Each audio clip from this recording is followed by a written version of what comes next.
What is going on, 12s? Welcome back to another episode of the Always Compete Seahawks podcast. My name is Sam. Thank you for joining me today. Today, with the Combine being this week, I figured that, hey, it's never too early to get started on a little mock draft season. This would be my first mock draft of many mock drafts that I will be doing this offseason. You can expect a ton of these, especially as we get closer to the draft. But with the Combine being this week, I think this is a good chance to observe what the Seahawks might need, observe the Seahawks draft situation, and also really start to break down early on some of the candidates, some of the players that I think make sense for the Seahawks.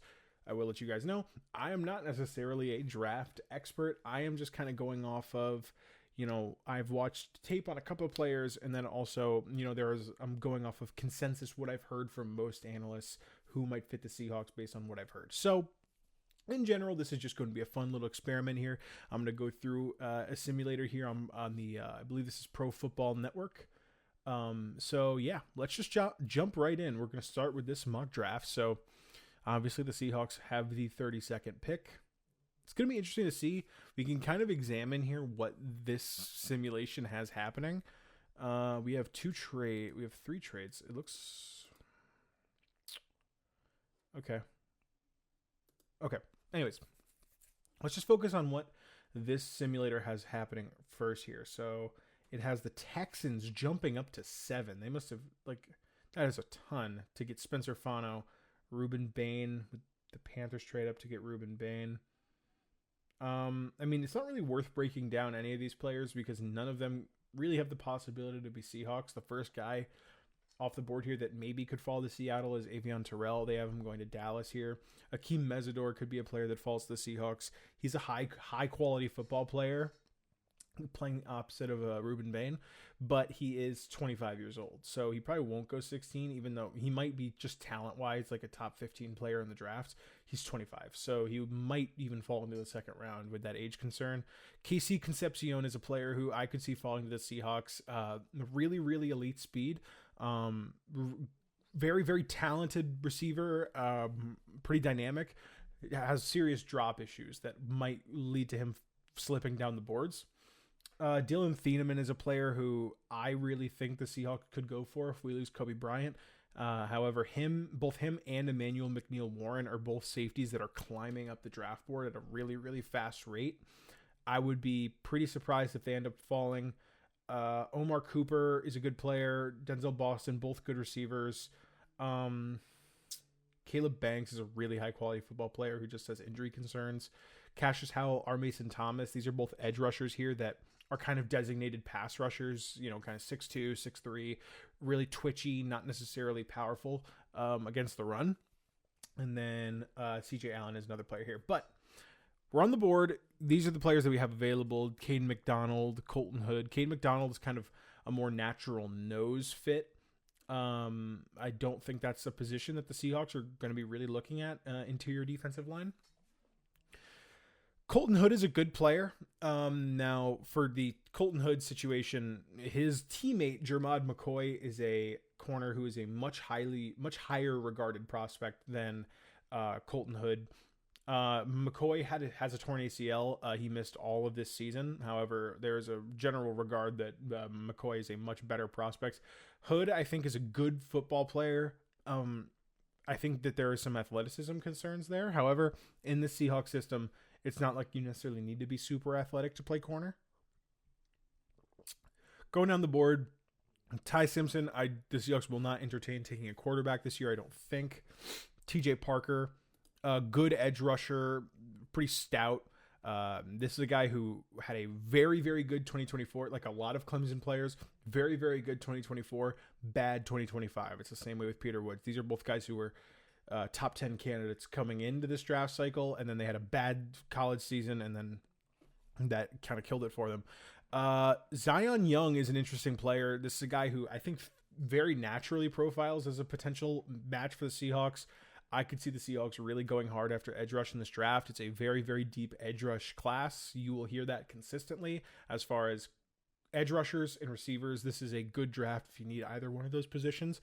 I think the Seahawks, with the likelihood that they lose Boye Mafe, with the potential that Chenna Nwosu gets cut, and with the potential that DeMarcus Lawrence is no longer on the team after next season because of a potential retirement, I think I will really be surprised if they don't go after an edge. Zion Young is kind of that big edge setting, outside defender that Mike McDonald loves.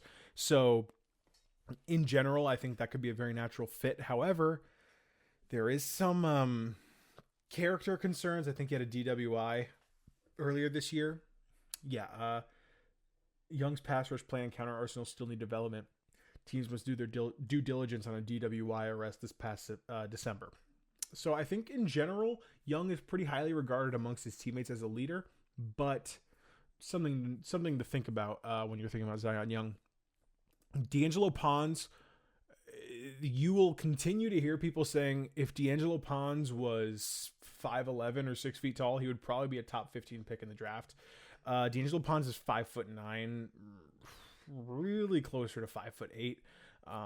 At an outside corner position, at least at Indiana, he played outside corner, 170 pounds. He is very tough, scrappy, good football player. There's no denying that D'Angelo Pons is a good corner. But in general, the size here probably means he can't play anywhere else but the nickel position in the slot in the NFL, which means that the Seahawks won't take him because they have two of the best nickel slot players in the NFL. So D'Angelo Pons probably doesn't make sense. Brandon Cisse, this is a guy who will probably jump up boards when he runs a really, really fast 40 this week at the Combine. This is a guy who will likely be in the 4.3s as just an explosive athlete out of South Carolina. Remind me if you've heard about South Carolina DBs just absolutely exploding out of the building. In general, I think Cisse is more of a man coverage, like elite, rather than a zone guy, which once again, if you're looking to maybe replace the athletic profile that you might lose with Arik Woolen, maybe you can take Cisse, although Cisse does not have the size that Woolen does. Going on the board here a little bit more, I'm not going to talk about too many more candidates. Another person that is going to be on the mind of a lot of people, Chase Bisontis. This is a really, really high quality guard. A lot of people want to move on from Anthony Bradford. There will be a lot of people pounding the table for Bisontis, who is a pretty high quality pass rusher. With that being said, I am going to trade down with this first pick. There's not a player that I perceive as being like, you can't pass up on them here. And the Seahawks only have 4 draft picks this year. John Schneider will absolutely try to acquire some more capital. I guess you could theoretically fall down to 56. You pick up 88 in the next year's second. I would rather fall to 49 and pick up 82. But I don't really want the next year's second. So could I maybe pick up a 156 as well? And oh man, we can get a lot of capital here. So I can get fullback 17 spots for 49, 82, 156, and a 6. This will add 2 more picks to this draft, get us up to 6. Then you also get a next year pick. I like that trade. So we're going to fall back with Minnesota to 49. So we are picking late here, but lucky for the Seahawks, I think you can kind of afford this because you don't have a ton of needs. You don't have a ton of needs in this year's draft. I mean, you need a corner. If the Seahawks resign Rashid Shaheed, you don't need a receiver probably. If the Seahawks, manage to maybe look at safety, maybe look at right guard, I don't think that there are that many. Edge. I don't think there are that many glaring needs. Peter Woods here at 49 is probably too good, is insane value. But once again, I just don't know how much you want to prioritize defensive tackle when is that really even a need? Because I mean, you gotta think like, right. You have Jaron Reed and Leonard Williams who are both older, yes, but Byron Murphy and Riley Mills, who Byron Murphy's a bona fide stud, and then Riley Mills I think has true upside to improve. I'm pretty tempted by Brandon Cisse here. Just the athletic profile at 49 as a corner fits really well. Davison Igbinosun is another player, kind of a big corner, but extremely physical, which leads to a lot of grabbing and a lot of penalties. Igbinosun is a guy who would, if you guys think Reek Woolen's penalties are a little much, get ready for this guy, because this guy he's very physical, but it is sometimes a detriment.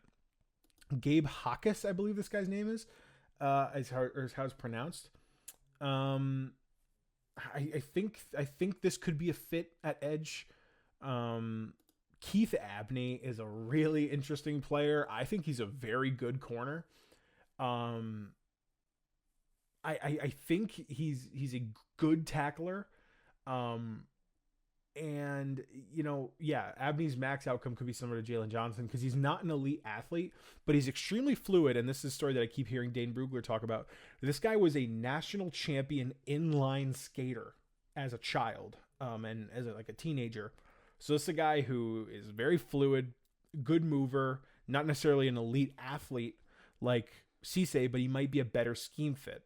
We do have a couple trade offers here, but I could fall back another 7 picks. Pick up pick 100. Not a bad deal. Question is, do I think that I kind of really like Keith Abney? I would be fine picking Cisse, Basantis, Abney, or Gabe Hawkes. Do I think one of those guys will be there in 7 picks? That's a risk. I think especially at 49, you can't risk falling back too much. You just got to take a player that you like. I think that player for me is Keith Abney. Just a very, very solid corner. I don't think there'll be too much development there. He's a good mover, very fluid mover. And I don't think you're necessarily going to be worried about, I think he can play right away. He can play day one. Just a fluid player. I really like Keith Abney. I think he's a good ball player. Peter Woods is still on the board at 64. This will not happen. He I think might have some injury concerns. I mean, there's no way he'll fall to 64. I can't even pick him here because I just know that he won't be here. I want to be a little bit more realistic than that. So corner is no longer a need. That is done. Deny Dennis Sutton is an interesting player. You look at the size here, 6'5", 268. I think his arms measured in at 34.5 inches. Really, really long, athletic player, can easily set the edge. You can see the strength here and the physicality and the athletic profile that might fit. I think in general, Dennis Sutton, I think a lot of scouts were left feeling that they wanted to see more out of Dennis Sutton. I have not really dug into his tape, so I can't confirm that, but that is what I've heard. I think it's a lot of talk of there is a very athletic player here who's very physical with great tools, but he's maybe not developed yet. Is this a good situation to maybe pick him? And then you could say, hey, well, all you got to do is be the 4th edge rusher. Now, I will also say I think the Seahawks might be more in the market for a true pass rusher rather than a guy like Dennis Sutton, who might just be an elite edge setter, very physical, might be a pressure guy over a sack guy. I think you'll hear that term a lot for some of these players where they will get in the quarterback's face. They'll drive the tackle back into the quarterback's face, but they won't finish. And I think the Seahawks have a lot of that, where you got guys like Byron Murphy and DeMarcus Lawrence and Derek Hall, who are really powerful players, who are really good at driving people into the backfield and disrupting the pocket, but it doesn't always end in sacks. I think Dennis Sutton will test very well, and then we'll see how much his stock raises. Because, I mean, once again, 6'5", 268 pounds with really long arms is a tough profile to turn down, especially if he tests really well and proves to be as athletic as I think he is. Now, there was a trade offer from San Francisco. I don't really want to fall back that many picks. Romello Height may be more of the natural pass rusher here. This is a designated pass rusher at 6'2", 234. Speed, fast, get to the quarterback very quickly. I just don't know if Mike McDonald, I think a necessity for him is, can you set the edge as a run defender when you're playing out there? I don't think Height can do that. I don't think he's the type of coach who wants necessarily a designated pass rusher. I think he wants people that can do both. So that's kind of off the market there. Guard is interesting. I've seen a lot of people talking very highly of a guy like Billy Schrauth. Jennings Dunker is a guy who you're going to hear his name a lot. He's the newest kind of country white boy offensive lineman to blow up out of the Senior Bowl with, I feel like it's every year. You got like Cody Mauk and Quinn Miners and Gray Zabel, and now this guy. Dunker is not as good as a mover as Zabel is, or Miners. He's much more of a mauler. I don't think that fits the Seahawks' idea of the zone scheme. Because Anthony Bradford is a mauler, but Anthony Bradford, you turn on the tape, Anthony Bradford can get out there and pull. It's really impressive seeing a guy like him move. I think Schrauth probably feels like a more natural fit here at guard, or Jalen Farmer as well. Out of the SEC, Pregnon is a good guard, but he's more of a left guard. Sure, he could play right, but I don't know. I don't know how much guard is an issue you need to address at the very top of this draft. I think you have to worry about edge. If the Seahawks don't re-sign Rashid Shaheed, Brennan Thompson, this is a guy who will. If you guys want to have fun, watching, just like turning on the highlights of a specific player, Brennan Thompson is a blazing fast receiver. Really, really interested to see how fast he runs. He might be in like the mid 4.2s. Like, he will be absolutely blazing. As you can see, he is small, 5'9", 170. Zachariah Branch, also uber athletic. My concern with Branch, I think I heard Bangle point this out. Branch might be like a designated touch type receiver. Think about your Deebo Samuels. Think about your, guys like, or even kind of Rashid Shaheed in a way, where he's not necessarily an incredible natural route running receiver. So you kind of design, hey, we're going to run a screen to you. We're going to run a reverse to you. We're going to put you on kick return. Like, design touches for him to get the ball in his hands, because he's not necessarily this like elite receiver. LT Overton, by the way, is another guy, kind of like elite edge setting, really athletic, like good profile here as far as like a good big edge rusher. I think that I've heard talk about Overton. There's games where you turn on the tape and he looks like a first round talent. And there are games where you turn on the tape and he looks like he shouldn't even be in the draft. So I don't know about that. When I'm looking at the profiles of everybody here, also running back too, Emmett Johnson could be a very natural fit, I believe. Yeah. A name to watch here if you are curious about the Seahawks potentially getting a running back at some point in this draft. Yeah, he's not on the board.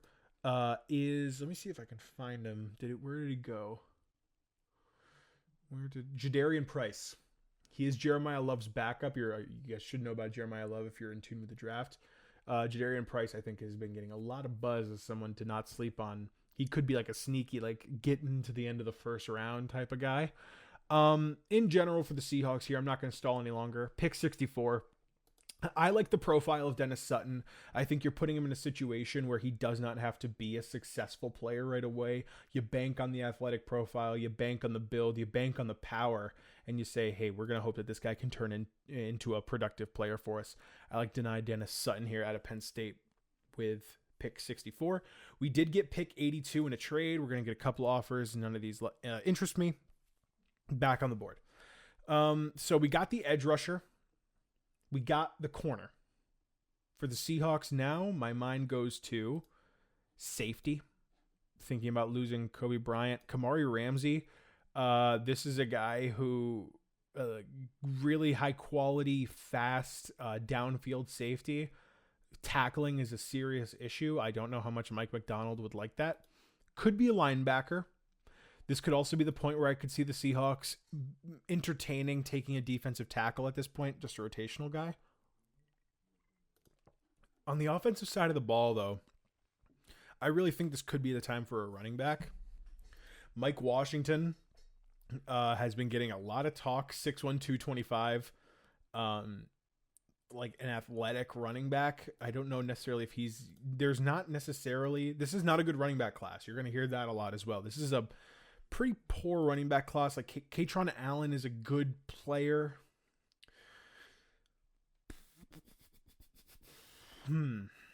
I think you really need a running back. If you don't bring back Kenneth Walker, and even if you don't bring back Kenneth Walker, Zach Charbonnet is hurt and will be a free agent after this year. If you re-sign Kenneth Walker, you probably don't re-sign a guy like Zach Charbonnet. So maybe you take a player who kind of replaces his skill, which is a hard-nosed, tough runner. When I think of that, my mind kind of goes to a Nicholas Singleton, like 6 foot 226, just a good player who can bruise a little bit if you need him to. Roman Hemby, another kind of strong runner, but I don't know if you take him here at 82. He's probably not good enough. I would entertain receiver. I'm a UConn fan. I like Skylar Bell. I'm a little questionable on his athleticism. Bryce Lance is the exact opposite. This is the brother of Trey Lance, 6'3", 209, like really natural athlete from North Dakota State. I like him. I would not be surprised if they entertain a center. Jake Slaughter, maybe you bring in some competition. You could also entertain a guard here at this pick. Vega, I don't know what they're doing with Vega Ioane. Vega Ioane is going to be a top 20, 25 player in this draft. Not going to pick him because it's just not realistic. I don't know what's going on with his board, but regardless. Interesting. I like Bryce Lance a lot. Might be a natural talent at receiver, but I think running back is also a legitimate enough need to just go with Jonah Coleman. 5'9", 229, compact, hyper-dense, well-leveraged runner. Not overly explosive, but gets the job done. He's from Washington. You know, they would have eyes on him.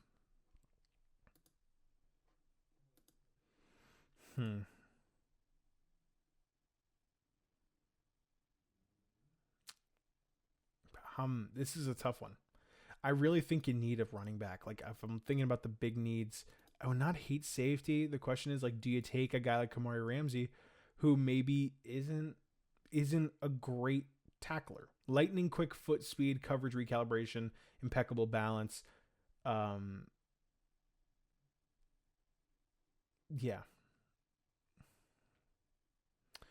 I'm going to go safety.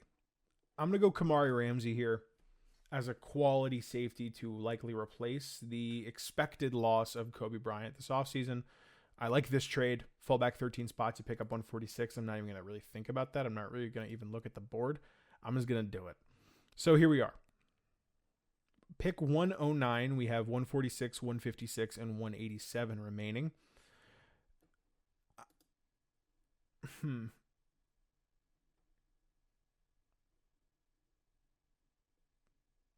I'm going to go for Mike Washington. I think Mike Washington is a quality running back prospect. You got to get a running back at one point in this draft. I just say you just take it here. I think a lot of people really like Mike Washington more than a lot of the other running back prospects in this draft. So now here you are. You got your corner, got your edge, got your running back, got your safety. Now I think you're at a point where you would entertain a receiver, a guard, even a swing tackle could be interesting when you're considering, hey, you might lose Josh Jones this offseason. I would entertain a safety. You could look at the defensive side of the ball. I would not hate another edge rusher even. I still don't think you have a lot of talent there in the long term. I would also entertain a defensive tackle. One name that just popped up that I really got excited about, Kieran Crawford. A lot of people have been watching Keldrick Falk this offseason to see what he can do. I think a lot of people have left being more impressed with Kieran Crawford than Keldrick Falk. I think he's a high-quality edge player, good athlete, high upside. Give me Kieran Crawford here. We pick very soon after. I like getting multiple edges in this draft. Looking around, just not a very good guard class, not an incredible center class. The tackles on the board are not impressive to me. Can look at defensive tackles. Dante Corleone is a player I have heard about. Could go Zane Durant. Is he a little small, though?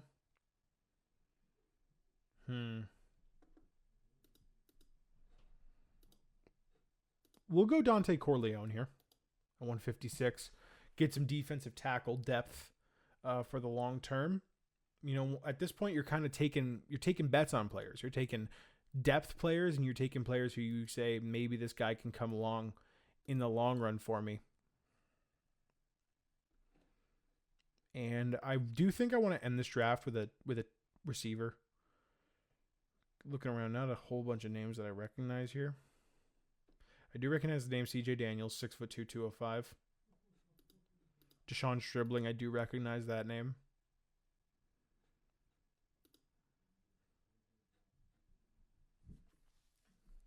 Interesting options. I could see them going tackle,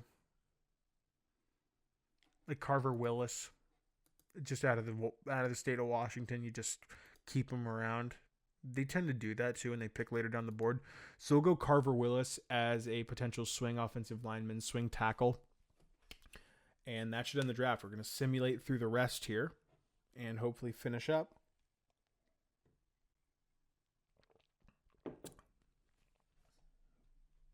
It's going.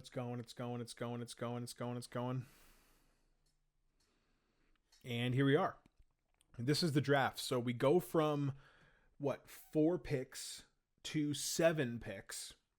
We end up landing Keith Abney, Dennis Sutton, Kamari Ramsey, Mike Washington Jr., Kieron Crawford, Dante Corleone, Carver Willis. You maybe don't get a receiver. I don't think receiver is a huge need, especially if you can manage to bring back Rashid Shaheed. I think you absolutely are going to need a corner because you're not bringing back Job and Woolen. One of those guys are going to go. I like Dennis Sutton, the athletic profile long term. Maybe hope that he develops into a quality football player for you. I like Kamari Ramsey a lot. I think Kamari Ramsey is another high-quality football player who has some talent downfield. Mike Washington Jr., Kieron Crawford. I like this draft. You end up getting some good draft picks. You fill the needs that you have, and you ultimately kind of move forward. So I really like the look of that. Yeah, I'm really excited about that draft, and we will be doing many more of these. I hope you guys enjoyed. Please give me your thoughts in the comments below. If you know anything about this draft, if you have any thoughts about it, give me your opinions. If I didn't hit a position that you thought I should hit, let me know.